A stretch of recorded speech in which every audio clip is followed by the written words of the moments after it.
കൂടുതൽ വാർത്തകൾക്കും വീഡിയോകൾക്കും ഞങ്ങളുടെ ചാനൽ സബ്സ്ക്രൈബ് ചെയ്യുക. Please subscribe our channel. പൂയ നക്ഷത്രം ഈ 27 നക്ഷത്രത്തിൽപ്പെട്ട ഒരു നക്ഷത്രമാണ് പൂയ നക്ഷത്രം. ദേവഗണത്തിൽപ്പെട്ട നക്ഷത്രമാണ് പൂയ നക്ഷത്രം.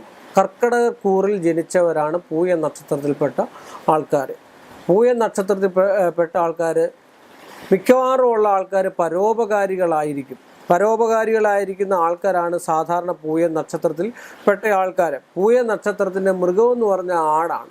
ആടിനെ വളർത്തുക, ആടിനെ സംരക്ഷിക്കുക, ഇങ്ങനെയൊക്കെ ചെയ്ത് കണ്ടു കഴിഞ്ഞാൽ പൂയ നക്ഷത്രത്തിന് നല്ല ഗതി ഉണ്ടാകുമെന്നാണ് ആചാര്യന്മാർ പറഞ്ഞിരിക്കുന്നത്. അതുപോലെ തന്നെ ദേവഗണത്തിൽപ്പെട്ട ഒരു നക്ഷത്രം കൂടാണ് ഈ പൂയ നക്ഷത്രം. ഉന്നത വിദ്യാഭ്യാസം കൊണ്ട് അല്ലെങ്കിൽ വിദ്യ കൊണ്ട് തൊഴിൽ നേടത്തക്കതായിട്ടുള്ള ഒരു നക്ഷത്രം കൂടാണ് പൂയ നക്ഷത്രം. ജലസംബന്ധമായിട്ടും ലോഹ സംബന്ധമായിട്ടുള്ള വർക്ക്ഷോപ്പ്, അല്ലെ ജലസംബന്ധമായിട്ടുള്ള പെട്രോൾ പമ്പ്, അല്ലെ ഓയിലിൻ്റെ ബിസിനസ്, മണ്ണെണ്ണ ബിസിനസ്, അങ്ങനെ ജലസംബന്ധമായിട്ടുള്ള ബിസിനസ്സിനും ഏറ്റവും ഉത്തമമായിട്ടുള്ള ഒരു നക്ഷത്രം കൂടാണ് പൂയ നക്ഷത്രം. എല്ലാ കാര്യങ്ങൾക്കും ഒരു വാശിയും വൈരാഗ്യം വെക്കുന്നതാണ്. ഒരു പഠിത്തത്തിലാണെങ്കിലും, ഒരു ജോലി സമ്പാദനത്തിലാണെങ്കിലും, ഒരു കുടുംബക്കാരോടാണെങ്കിലും എല്ലാ കാര്യത്തിലും ഉന്നതഗതിയിൽ എത്തണമെന്ന് ആഗ്രഹിക്കുന്ന ആൾക്കാരാണ് പരമാവധി പൂയ നക്ഷത്രക്കാർ. എങ്കിൽ തന്നെയും അവർ കുടുംബജീവിതം, ദാമ്പത്യ ജീവിതത്തിൽ ഒരുപാട് ക്ലേശങ്ങളും ദുരിതങ്ങളും ഒക്കെ അനുഭവിക്കുന്നതായിട്ടുള്ളൊരു നക്ഷത്രക്കാരോടാണ് പൂയ നക്ഷത്രക്കാർ.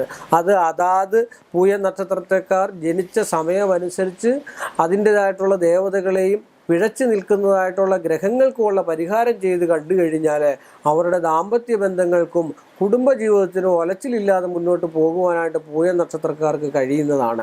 എടുത്തു ചാടിയുള്ള സംസാരങ്ങൾ, കൂടുതൽ കർമ്മകുശലത, ഇതൊക്കെ ഒന്ന് ഒഴിവാക്കി നിൽക്കുന്നതല്ല. അത് തന്നെയല്ല, സുഹൃത്ത് ബന്ധങ്ങളിൽ നിന്നും ദോഷങ്ങൾ ഉണ്ടാകാനുള്ള സാധ്യതാവസ്ഥയാണ് ഏറ്റവും കൂടുതൽ പൂയ നക്ഷത്രക്കാർക്ക് കണ്ടുവരുന്നത്. ബന്ധുഗുണം കൂടിയിരിക്കും.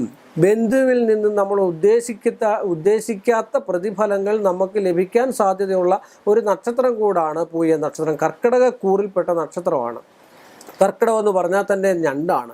അപ്പോൾ സ്വയമായിട്ട് വീടുണ്ടാകുക, സ്വന്തമായിട്ട് വീട് പണിയുക, അല്ലെങ്കിൽ നമ്മുടെ പുരാതനമായിട്ടുള്ള കുടുംബസ്വത്ത് നമുക്ക് കൈവശം വന്ന് ചേരുക, അതിൽ നിന്നും പുതിയ നൂതനമായിട്ടുള്ള ഗ്രഹം പണിയുക, അതിൽ സന്തോഷത്തോടു കൂടി ജീവിക്കുക, ഇങ്ങനെയൊക്കെയുള്ളൊരു നക്ഷത്രമാണ് പൂയം. പക്ഷേ ദാമ്പത്യ ബന്ധത്തിൽ ചെറിയ ചെറിയ ഒലച്ചിലുകളും കാര്യങ്ങളും ഇഷ്ടവിവാഹവും പ്രേമവിവാഹവും ഒക്കെ നടക്കത്തക്ക രീതിയിലുള്ള അവസ്ഥ കൂടെ ഉള്ള ഒരു നക്ഷത്രമാണ് പൂയമെന്ന് പൊതുവായിട്ട് മനസ്സിലാക്കിയിരിക്കണം. ആ പൂയ നക്ഷത്രക്കാർക്ക് ശിവക്ഷേത്രത്തിൽ, ശാസ്താവിൻ്റെ ക്ഷേത്രത്തിലും പ്രത്യേകം വഴിപാടുകൾ നടത്തുകയും അതുപോലെ ധർമ്മദൈവം ഉണ്ടെങ്കിൽ ഭദ്രകാളിയെ കൂടുതൽ പ്രസാദിപ്പിക്കുന്നതും പൂയ നക്ഷത്രക്കാർക്ക് ഒരു പരിധി വരെയുള്ള കഠിനമായിട്ടുള്ള ദോഷങ്ങളെ അകറ്റി നിർത്തി നന്മയിലേക്ക് പോകാൻ സാധിക്കുന്നതായിട്ടുള്ള ഒരു നക്ഷത്രം കൂടാണ് പൂയ നക്ഷത്രം.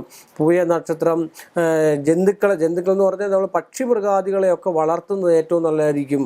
പക്ഷിമൃഗങ്ങളൊക്കെ വീട്ടിലുണ്ടെങ്കിൽ അതിനെ സംരക്ഷിച്ചും അതുപോലെ പ്രകൃതിദത്തമായ കൃഷി സംബന്ധമായിട്ടുള്ള വിഷയങ്ങൾ ചെയ്തും ഒക്കെ കണ്ടു കഴിഞ്ഞാൽ നല്ല രീതിയിലുള്ള അതിൽ നിന്നും എല്ലാം സാമ്പത്തികം അല്ലെങ്കിൽ ധനം ലഭിക്കാൻ ഉദ്ദേശിക്കുന്നുണ്ടെങ്കിൽ അതിൽ നിന്നും ധനാർജിതമായിട്ടുള്ളൊരു സ്വഭാവത്തോടു കൂടിയ നക്ഷത്രം കൂടാണ്. എല്ലാ മേഖലകളിലും തിളങ്ങുന്നതായിട്ടുള്ളൊരു നക്ഷത്രമാണ് പൂയ നക്ഷത്രം. പിന്നെ പിടിവാശി, ദേഷ്യം, ഇങ്ങനെയൊക്കെയുള്ള ബന്ധുഗുണം കൂടുതലുണ്ട്. ബന്ധുവിൽ നിന്നുള്ള സ്വത്തുവകകൾ, മറ്റു കാര്യങ്ങൾ, ധനങ്ങൾ, ഇതൊക്കെ നമുക്ക് കിട്ടാനുള്ള യോഗമുള്ള നക്ഷത്രം കൂടാണ്. ആ യോഗത്തെ ഒന്നും കളയാൻ പാടില്ല. കാരണം എന്താണെന്ന് ചോദിച്ചാൽ അതാത് സമയത്ത് പരിഹാരങ്ങൾ ചെയ്തെങ്കിൽ മാത്രമേ പ്രയോജനം ഉണ്ടാകത്തുള്ളൂ. കാര്യം, ഒരു ജ്യോത്സ്യൻ ജാതകത്തിൽ എഴുതി വെച്ചിരിക്കുന്നു 73 വയസ്സ് വരെ ആയുസ്സുണ്ട് എന്ന്. പക്ഷേ ആയുസ്സുണ്ട്, അതിൻ്റെ ഇടയ്ക്ക് നമ്മുടെ കാലം നൊടിഞ്ഞു പോയി. അപ്പോൾ ആ കാലം നൊടിഞ്ഞു പോയി കഴിഞ്ഞാൽ ഉടനെ പറയാം എനിക്ക് 73 വയസ്സ് വരെ ആയുസ്സുണ്ട്, അതുകൊണ്ട് ആശുപത്രി പോകണ്ട, ഞാൻ അതുവരെ ജീവിക്കുമല്ലോ എന്ന് പറഞ്ഞിട്ട് കാര്യമില്ല.